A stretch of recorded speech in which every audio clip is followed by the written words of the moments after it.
어머니, 지금도 그날이 생각나면 가슴이 먹먹해집니다. 1974년 11월 15일, 어머니가 마지막으로 김장을 담그신 날이었습니다. 그때는 몰랐어요. 그게 마지막이 될 줄은. 여러분도 기억하시죠? 김장철이면 온 동네가 들썩이던 그 시절을, 골목마다 배추 다듬는 소리, 고춧가루 빻는 냄새, 그리고 아낙들의 웃음소리가 넘쳐났던 우리 어머니도 주중 한 분이셨습니다. 충청도 공주에서 올라오신 어머니, 김장김치 하나는 정말 끝내주게 담그셨죠. 우리 엄마 김치는 서울시장님도 못 먹는다. 제가 학교에서 늘 자랑하던 말이었습니다. 그런데 그해 가을, 어머니가 이상하게 자주 기침을 하셨어요. 엄마, 병원 가봐야 되는 거 아니야? 아이고, 환절기라 그래. 김장하고 나면 나아질 거야. 어머니는 늘 그렇게 대답하셨죠. 그때 우리 집은 서울 성북구 정릉동에 있었습니다. 북한산 자락 아래 작은 한옥이었죠. 마당이 있어서 김장하기엔 딱 좋았어요. 아버지는 종로에 있는 인쇄소에서 일하셨고, 저는 고등학교 2학년, 큰 오빠는 군대에 가 있었고, 작은 오빠는 대학 2학년, 막내 여동생은 중학교 1학년이었습니다. 어머니는 늘 바쁘셨어요.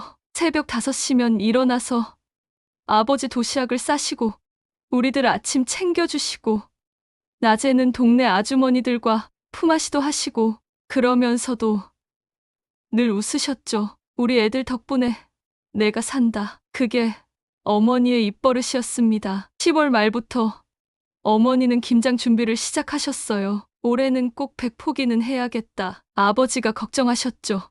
여보, 무리하지 마. 80포기만 해도 충분해. 아니에요. 큰애 군대 가 있고 친정에도 보내야 하고 시누이들한테도 나눠줘야 하니까 100포기는 해야 돼요. 어머니의 고집은 아무도 못 꺾었습니다. 11월 초, 어머니는 가락시장으로 배추를 사러 가셨어요. 새벽 4시에 일어나서 첫 버스를 타고 가셨죠. 좋은 배추는 일찍 가야 살 수 있다. 그렇게 말씀하시면서요. 그날 저녁, 어머니가 배추를 한 트럭 실어 오셨을 때 온 동네가 난리였어요. 아이고, 김 여사, 올해도 대단하네. 이거 다 언제 절이려고?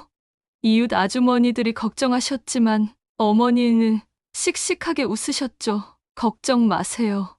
다 제가 계획이 있어요. 하지만 그날 밤 어머니의 기침이 심해졌어요. 콜록콜록. 밤새 기침 소리가 들렸습니다. 아버지가 일어나서 물을 가져다 드렸지만 기침은 멈추지 않았죠. 다음 날 아침, 어머니는 여전히 일찍 일어나셨어요. 얼굴이 많이 부어 있었지만 괜찮아. 김장하면 다 나아. 그렇게 말씀하시고는 배추 절이기를 시작하셨습니다. 소금물 농도 맞추는 것부터 배추 한 포기 한 포기 씻는 것까지 어머니의 손길은 정성 그 자체였어요. 배추도 살아있는 거야. 정성껏 다뤄야 맛있는 김치가 되는 거지. 어머니는 늘 그렇게 가르치셨죠. 11월 13일 배추가 다 절여졌습니다. 이틀 동안 어머니는 거의 잠을 못 주무셨어요. 중간중간 배추를 뒤집어 주셔야 했거든요. 엄마, 제가 할게요. 아니야. 이건 엄마가 해야 돼. 어머니는 끝까지 혼자 하셨습니다. 11월 14일 김장 전날이었어요. 어머니는 양념 준비를 하셨습니다. 고춧가루는 충청도 친정에서 직접 가져온 것이었고, 새우젓은 강경에서 사온 최고급이었죠. 생강, 마늘, 파, 무, 모든 재료를 일일이 손질하시면서 어머니는 무언가를 생각하시는 것 같았어요. 엄마, 무슨 생각해? 아니야. 그냥 올해 김치가 잘 되었으면 좋겠다고. 그때 어머니의 눈가에 눈물이 맺혔는데 저는 양념이 매워서 그런 줄만 알았죠. 그날 밤 어머니는 절인 배추를 씻으셨어요. 찬물에 손이 빨갛게 얼어가면서도 한 포기 한 포기 정성껏 씻으셨죠. 김치는 깨끗이 씻어야 아삭하고 맛있어. 혼잣말처럼 중얼거리시면서 11월 15일 드디어 김장날이 밝았습니다. 새벽 5시. 어머니는 벌써 마당에 나와 계셨어요. 커다란 함지박에 시빨간 양념을 버무리고 계셨죠. 어머니가 물려준 비법이 있거든. 젓갈을 먼저 갈아서 넣고 찹쌀풀을 살짝 식혀서 섞으면 김치가 더 깊은 맛이 나. 어머니는 제게 하나하나 가르쳐 주셨어요. 마치 유언처럼. 아침 8시쯤 이웃집 아주머니들이 하나둘 모이기 시작했어요. 김 여사, 혼자 다 하려고? 우리가 도와줄게. 김씨 아주머니, 각씨 아주머니, 최씨 아주머니, 평소 친하게 지내던 분들이 다 오셨죠. 아이고, 고맙습니다. 어머니가 인사를 하시는데 목소리가 많이 쉬어 있었어요. 김 여사, 얼굴이 왜 이렇게 안 좋아? 괜찮아요. 어제 잠을 못 자서 그래요. 어머니는 애써 웃으셨지만 누가 봐도 많이 아파 보였습니다. 김장이 시작됐어요. 마당 한가운데 큰 함지박을 놓고 둘러앉아 김치를 담그기 시작했죠. 옛날 우리 친정에서는 말이야. 김장날이면 동네 잔치였어. 박씨 아주머니가 옛날 얘기를 꺼내셨어요. 맞아. 돼지도 잡고 막걸리도 담가서 나눠 먹고 다들 추억에 젖어 이야기꽃을 피웠죠. 어머니도 간간히 웃으시면서 거들었지만 평소보다 말씀이 적으셨어요. 10시쯤 되니까 어머니가 갑자기 주저앉으셨습니다. 어머나, 김 여사. 모두가 놀라서 달려들었어요. 괜찮아요.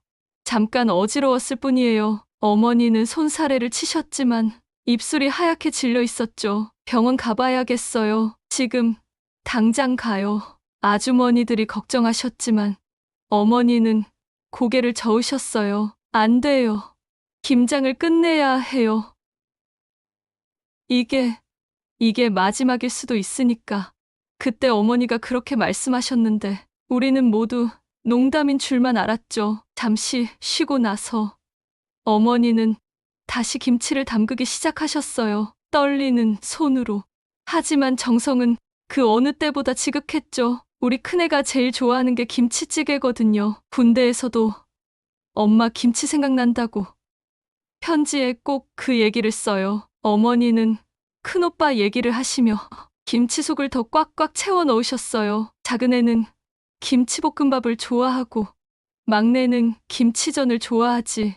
우리 영감은 그냥 김치만 있으면 밥 한 공기는 뚝딱이고 가족 한 명 한 명을 떠올리시며 김치를 담그시는 어머니. 그 모습이 아직도 눈에 선해요. 점심때가 되자 어머니가 준비해둔 수육이 나왔어요. 막 담근 김치의 수육. 그리고 막걸리까지. 자, 다들 수고했으니까 한 잔씩 해요. 어머니가 막걸리를 따라주셨어요. 김 여사도 한 잔 해. 고생했잖아. 하지만 어머니는 고개를 저으셨죠. 저는 물만 마실게요. 속이 좀 그때 봤어야 했는데 어머니가 물조차 제대로 못 드시는 걸. 오후가 되자 김장이 거의 끝나가고 있었어요. 100포기. 정확히 100포기를 담그셨죠. 이만하면 됐다. 어머니가 만족스럽게 웃으셨어요. 올겨울은 걱정 없겠네. 그리고는 김장독에 김치를 차곡차곡 담으셨어요. 잘 익어라. 우리 식구들 맛있게 먹을 수 있게. 너무 시지도 말고 너무 물러지지도 말고. 어머니는 김장독에 대고 혼잣말을 하셨어요. 마치 아이한테 말하듯이. 해가 질 무렵 김장독을 땅에 묻었어요. 아버지가 미리 파놓은 구덩이에 하나하나 정성껏 묻었죠. 독 위에 짚을 두껍게 덮어야 해. 그래야 얼지 않아. 어머니는 끝까지 꼼꼼하게 챙기셨어요. 그리고는 김장독을 바라보시며 한참을 서 계셨죠. 엄마, 이제 들어가요. 춥잖아. 그래, 들어가자. 어머니는 김장독에서 눈을 떼지 못하시면서 천천히 집으로 들어오셨어요. 그날 밤 어머니는 심하게 기침을 하셨습니다. 콜록콜록. 멈추지 않는 기침 소리에 온 가족이 잠을 못 잤죠. 여보, 병원 가야겠어. 아버지가 어머니를 업고 나가셨어요. 택시를 타고 성북구 보건소로 갔다가 큰 병원으로 가라고 해서 서울대병원 응급실로 갔죠. 의사 선생님의 표정이 심각했습니다. 왜 이렇게 늦게 오셨습니까?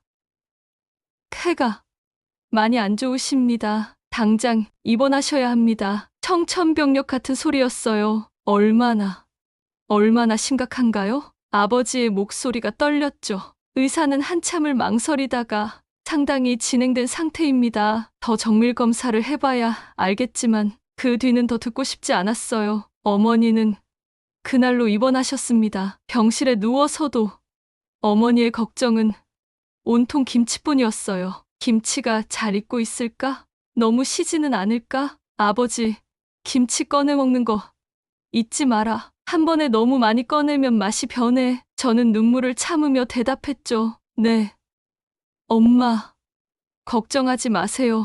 일주일 후 정밀검사 결과가 나왔어요. 폐암 말기였습니다. 의사는 3개월을 넘기기 어렵다고. 하지만 어머니는 담담하셨어요. 알고 있었어. 그래서 김장을 꼭 하고 싶었던 거야. 그제야 모든 게 이해가 됐습니다.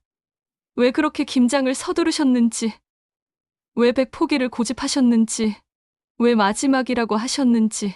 12월 초 어머니가 잠시 퇴원을 하셨어요. 더 이상 병원에서 할 수 있는 게 없다고 집에서 편하게 계시라고 했대요. 집에 오자마자 어머니가 첫 번째로 하신 일은 김치독 확인이었습니다. 아버지가 부축해서 나당으로 나가셨죠. 어디 보자.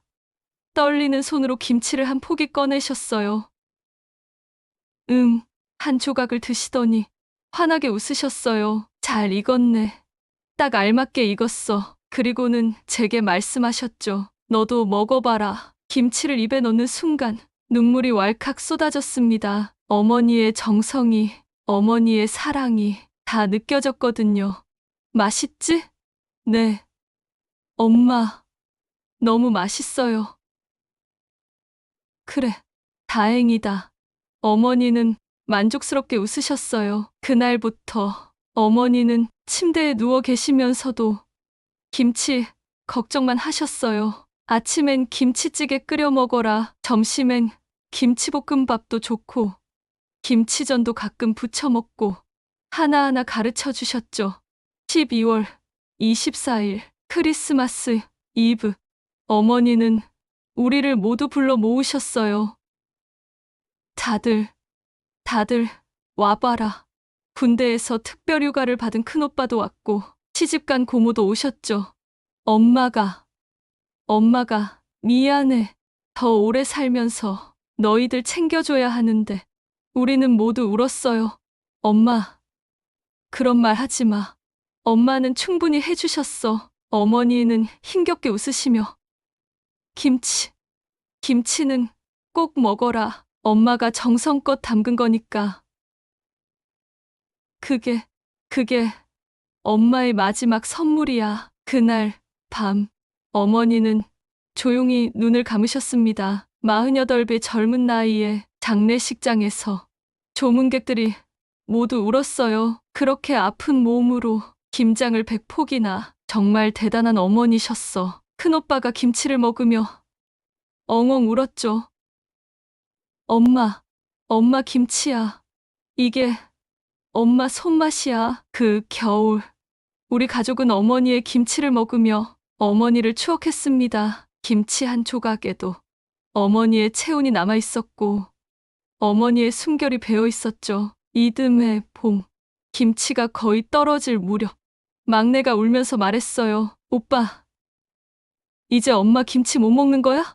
엄마가 다시는 김치 안 담가주는 거야? 그 말에 우리는 모두 울었습니다. 그렇게 시간이 흘렀어요. 아버지는 재혼하지 않으셨고 우리는 각자의 길을 갔죠. 하지만 김장철만 되면 우리는 모두 그 집에 모였습니다. 어머니를 추억하며 50년이 지난 지금 저도 할머니가 됐어요. 며느리가 김장을 하며 저는 옆에서 거들기만 하죠. 하지만 꼭 하는 말이 있어요. 정성이 제일 중요해. 김치에는 만든 사람의 마음이 들어가거든. 작년에 큰딸이 처음으로 김장을 한다고 했어요. 엄마, 나도 이제 애 엄마니까 할머니처럼은 못해도 한번 해볼게. 전화를 끊고 저는 한참을 울었습니다. 어머니의 김치 맛이, 어머니의 손맛이 대를 이어 전해지고 있구나. 오늘도 김치를 먹으며 생각합니다. 엄마, 보고 싶어요. 엄마 김치가 그리워요. 엄마가 담근 김치처럼 따뜻하고 정겨운 사람이 되고 싶어요. 여러분, 어머니가 담그신 김치 맛 아직도 기억하시나요? 그 손맛, 그 정성, 그 사랑. 이제는 추억으로만 남은, 하지만 영원히 잊을 수 없는 어머니의 김치. 그게 바로 우리 어머니가 남기신 마지막 선물이었습니다.